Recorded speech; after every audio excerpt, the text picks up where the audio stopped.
everyone, I'm Rincey and this is Rincey Reads. Today I'm going to be doing a book review on The Reluctant Fundamentalist by Mohsin Hamid. This book was published in 2007. This is the second book that I read by him. I read How to Get Filthy Rich in Rising Asia first earlier this year and I absolutely loved it. I'll have a link to that review in the description in case you didn't see that.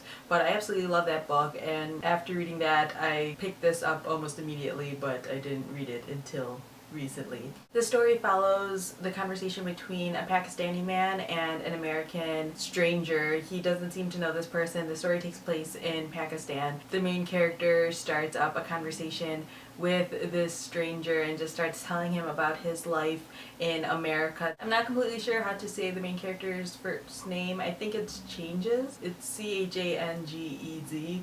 But he ends up going to America for college and for business school, and then he ends up getting a job in New York City. So he's basically telling the stranger the story about how he's living this really amazing life in New York City in this dream job sort of situation. He is living in America in the time right before 9/11, and then 9/11 happens, and then he talks about his time after 9/11 and dealing with that whole situation. The story has a very interesting writing style. It is basically like a monologue. You're reading the conversation between two people, but basically there's only one person talking this entire time, and if the other person does have any dialogue, you don't ever actually read it, you just read Changes' response to it. And that writing style bothered me just a little bit. It felt a little bit like I was eavesdropping on someone's conversation that was happening like at the table next to me, like I was sitting in this restaurant with them and I could hear this guy on the phone having a conversation. And that's basically how the entire story is told, which is interesting,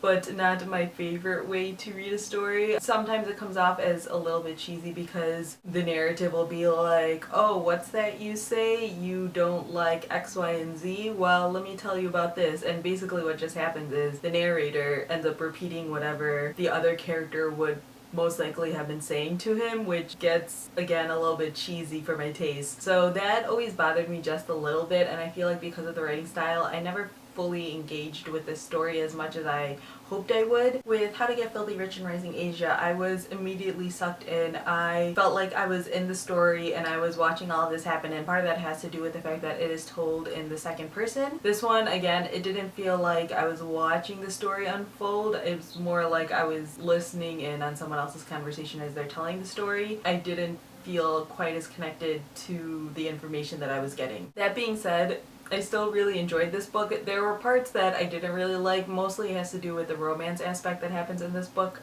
I didn't completely get that or find it necessary to the story, but I think the ideas and the ideals that are presented in this story are really important and really interesting. It has a lot to just deal with being someone who's foreign in this post 9/11 America, and especially being someone who looks like they are of Arab descent. People, automatically assume that you could be a terrorist whether you seem threatening or not, just because of some of your physical characteristics, and just having to deal with that situation on a regular basis definitely can take a toll on somebody. And there's something that happens at the end which I don't want to give away, but this is definitely a book that I think is worth finishing because the ending, I think, will define your feelings about the book. I felt like I was expecting something to happen because I was wondering where this was all leading, and then when I got to the end, I won't say that I was satisfied, but I also wasn't disappointed.